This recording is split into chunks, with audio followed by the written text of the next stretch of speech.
So congratulations and thank you again for being here, Megumi. And thank I you really, so much. I also don't want to monopolize the questions.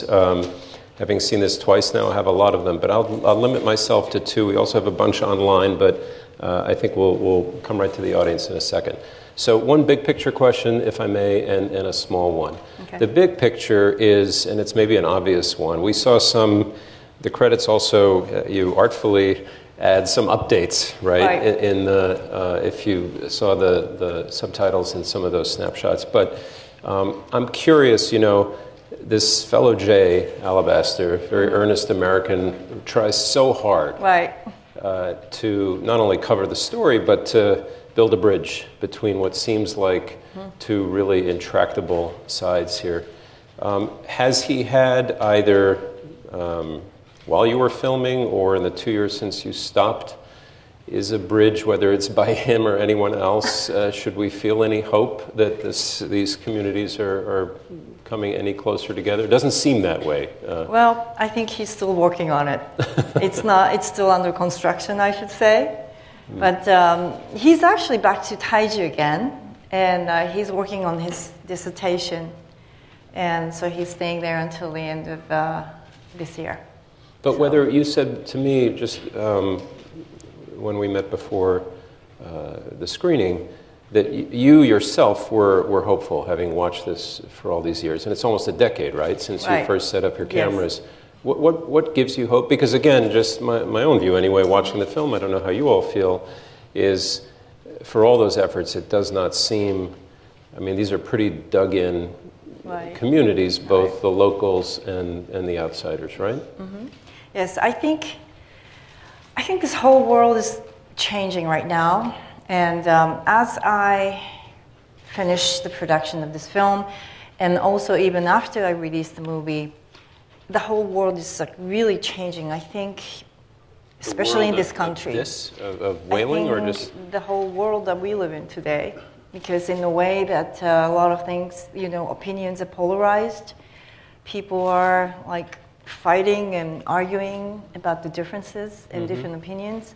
So I think this film resonates much deeper, more further than, let's say, 10 years ago. 10 years ago, it was all about the cove. It was all about dolphin hunting. It was all about whaling. But I think I think this film's message really goes way beyond the issues of whales and dolphins. Okay. Have you yourself, by the way, had any kind of, I know the formal opening in this country is, as I mentioned at the outset, next week, but have you had any of the kind of protests or what the folks in Taiji have seen for making the film? Yes, during the production, I did become actually a target of a personal attack on the social media. The film was not even finished, but I was called a propaganda filmmaker, promoting Japan's whale and dolphin hunting issues, which is totally not the case. But and then a lot of negative comments about this movie, and also personally about me. But after this film is released, and I think I have a surprisingly very positive response to that. I thought I received much more sort of negativity based on my experience, but so far so good.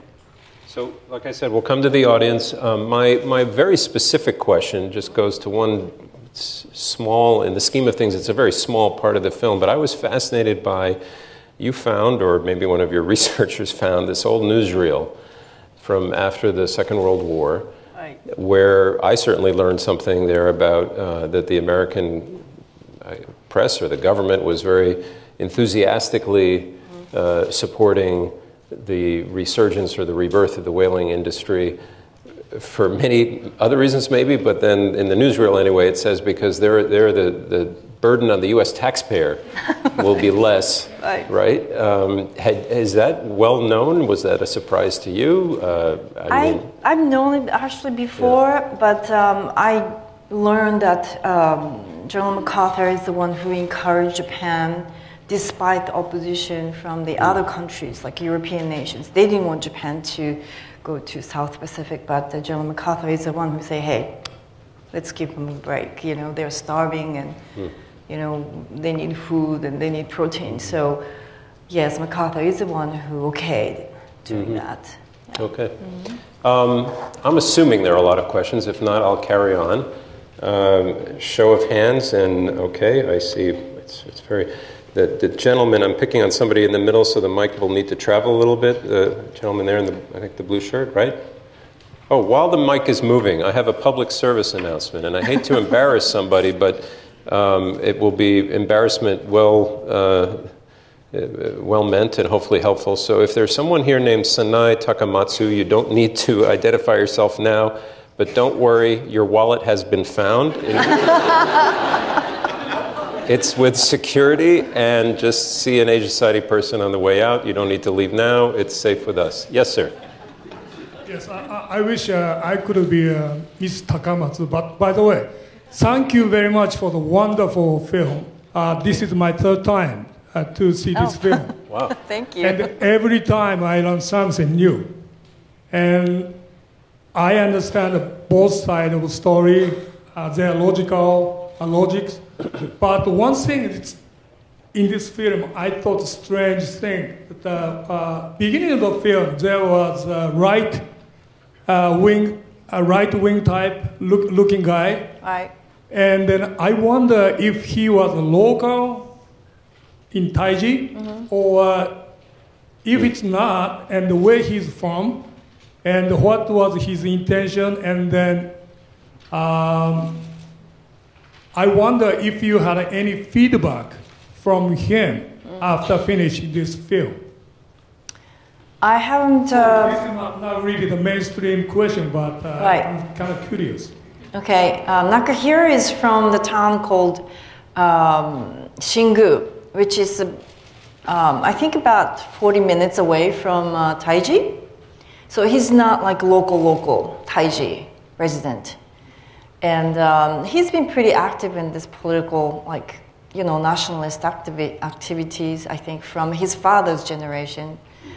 And, you know, when you work in media, mainstream media, these people are not necessarily want to talk to them, you know.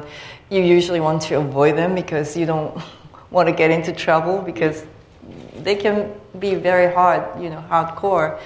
But he was very interesting to me because he's the only person who was speaking English and tried to communicate under that circumstances, you know, with that, you know, katakana script. And he was trying to say, you know, he was trying to make a bridge, actually, and saying that the dialogue is the most important thing. Nobody was saying that except him. So, yes, I thought he was a very important role playing there. And afterwards, now I think the same year as the disaster 2011, Wakayama had a huge flood disaster. And then he lost his house and he lost his brother's families. So he became a victim of the disaster, and then he was not really taken care from the government. But he was very upset that all the taxpayers' money goes to protect the dolphin, you know, hunters, but not to, you know, the disaster victims. The northeast, or? He's from, I think, east of the Taiji town. Yeah. Any other questions? Yes, the woman down here. Is that Kate? Hi, Kate. Hi, Tom. How are you? Good. Congratulations. It's a fascinating film, especially having seen The Cove, to see this as a sort of second part. I'm curious about the fishermen and the core of fishermen. Almost all of them that were in the film were, you know, older. Didn't look like there were a lot of young fishermen in that group. Is there going to be a generational issue as the fishermen age out, and are there enough young people coming in to actually continue this, or is this going to be something that evolves because you know the young people aren't going into this industry? It's a great question. Do they even want to keep doing what their dads do? Actually, that problem is not just Taiji, but it's common overall in Japan. Fishermen's annual salary is less than $30,000. And so no younger generation wants to be a fisherman. So the fishing industry is facing a lot of problems. But I think in Taiji, considering that general background, I mean, situation in Japan, I think Taiji is doing relatively well, and they have more younger fishermen, there, because it's very common for them to inherit their father family business. So, yeah. Mm-hmm. It was interesting. At one point, I think one of the older generation says, when he says, "I'm not going to take your offer of a donation because this is not just a one-time thing. We have to pass this to our kids." Exactly. Right? Yeah. Mm-hmm. Okay. Yes, sir. Here in the middle.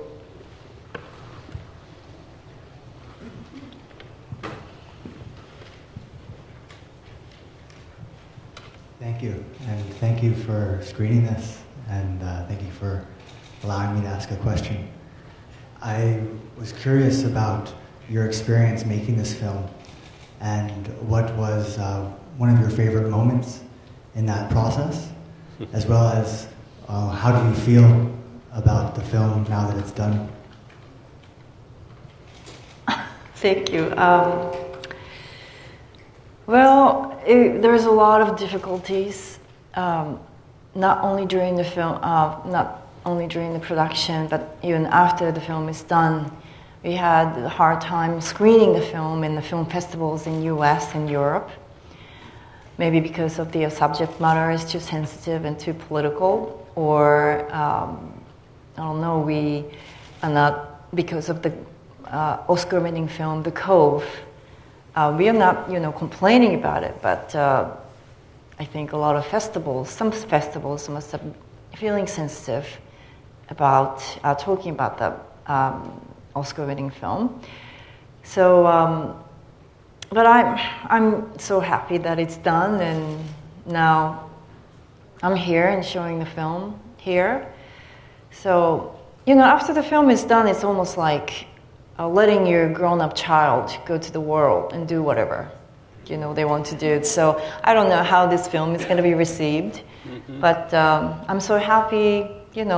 I have this grown-up child, and they're ready to go out to the to the world now. I've just had a very bizarre memory when you're saying that, Megumi, which is we had Ken Burns here last fall after he had finished his opus about Vietnam, which he also worked on for about a decade, and he said almost verbatim to us what you just said about how he felt when this one in particular, because I guess he'd worked on it for so long, it was like a child that had left and he didn't really know what to do then. Right. Yes, up here. Thank you, Tom. I had a question. It was very good that you showed the updates of some of the people in the community, but you did not show anything about the mayor and public officials. It's been a while since you filmed the town. Are any of them still in office? The mayor, I believe, was the one who had great ambitions about developing the town into a research center and bringing in more whales, of a number of whales instead of 6 or 7, 100 that people can visit the town, and it would be a research center. So how is the progress of that as well, or is it too soon? I think mayor's been working on it. That project has been ongoing for a very long time, and mayor feels that there's not enough time to finish, so he's working on it. And as you saw in the film, mayor has a different vision, just like his uncle Shoji, Goro Shoji, the former mayor. He envisioned that in the height of the whaling period in Japan or in the world, and during the I think the late 60s and early 70s, he knew that there is going to be a time that they are not going to be able to hunt whales anymore. So he had a vision, and then Mayor Sangen inherited his uncle's vision, actually. So he was told not to mistaken the time, but Taiji is going to live with whales no matter what. Sometimes it was used as a food, sometimes it was as the entertainment, and now for the future, relationship with the town and the whales. It's going to be academic research. Yeah. What about another thing that gets raised at some point in the film? This is actually maybe more of a outside Japan question. This notion that if you want to stop particularly the hunting of dolphins, then don't go to aquariums or protest at aquariums around the world. Or is that a gathering thing of any kind in the Sea Shepherd or other groups, movements? I mean, and forgive Japan? if that's in. Sorry? Within Japan, you mean? No, I mean because if they're shipping those dolphins to aquariums, as I understand it, all over the world, do these organizations also protest at aquariums? And forgive me if that's a very ignorant question. I don't know. Organization meaning the... Any of these groups, do they protest? Oh yeah, definitely. At aquariums? Yes. Okay. Aquariums and a lot of protests going on at the Japanese embassies, Japanese consulate. So it's been very strictly prohibited for the activists who once went to Taiji. I think they note down the passport numbers and names. Right. So it's getting more and more difficult, I think, for foreign activists to go to Japan once you enter and go to Taiji as an activist. But yes, protest has been going on elsewhere outside of Japan. Okay. Yeah. Any more questions? Let's favor the back for a moment. I see. Yeah. You know what? Whoever's got the mic, choose somebody in the back. It's a little difficult from here. I was thinking further back, but okay. Yeah. You can pass it, right? Mercury, what's the level and where did it come from? Mercury, which level of mercury? Mercury level found in dolphins and whales, found in Taiji, hunted in Taiji, are very high. And so there's always the argument, the meat is contaminated by the mercury, so, to eat those meat, for the townspeople, it's a health issue. So, as you saw a little bit in the film, Mayor said, we are not going to just go with the rumor, we want scientific proof of it. So if it's really dangerous, if it really affects health, we cannot even talk about, traditions or, culture. It's about the matter of the life and health of the townspeople. So he was so determined and he was ready to take any negative response. But they did go through a very extensive research for several years and taken hair samples of the townspeople. And what happened is that mercury level found from the hair sample was 4 times higher than the Japanese average.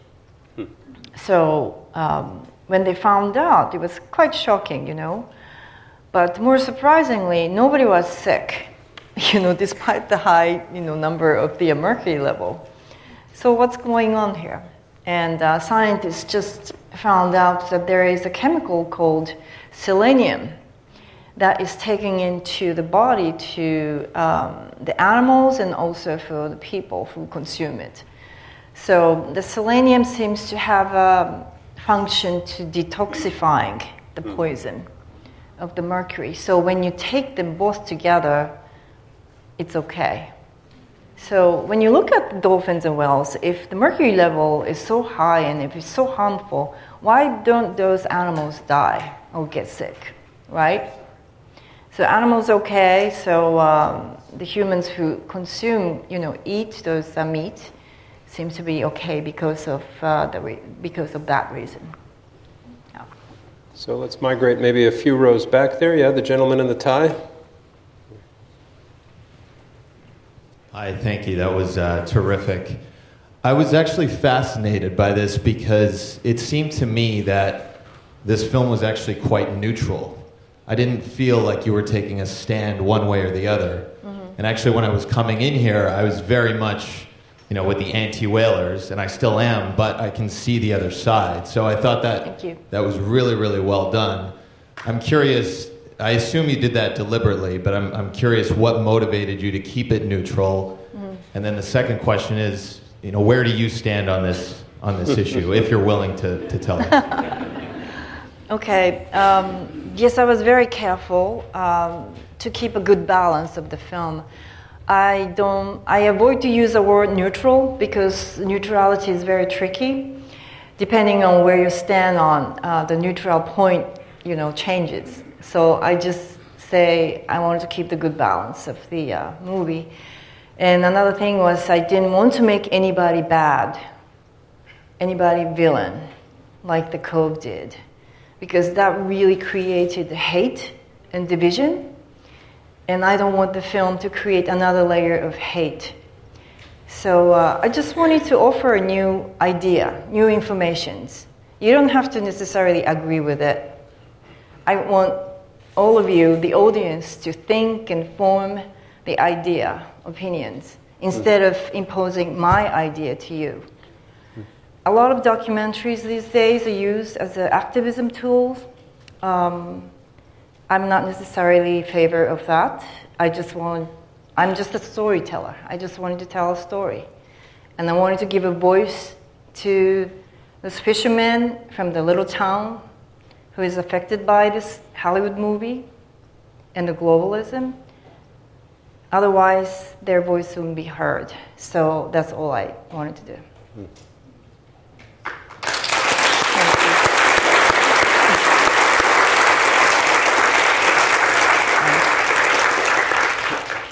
Thank you for your question and for that very articulate, elegant answer.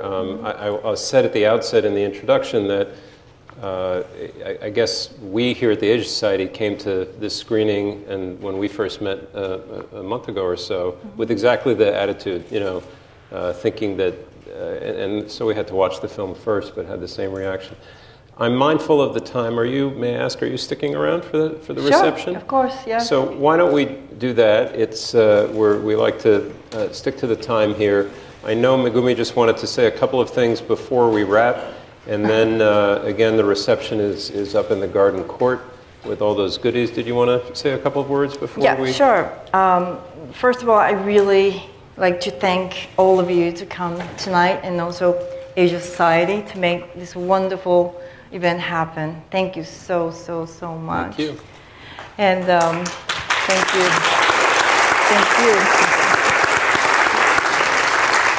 And first, when I started making this movie, I was very upset to see the movie The Cove, but as it goes along, it's no longer about the whales and dolphins. It was more about the communication.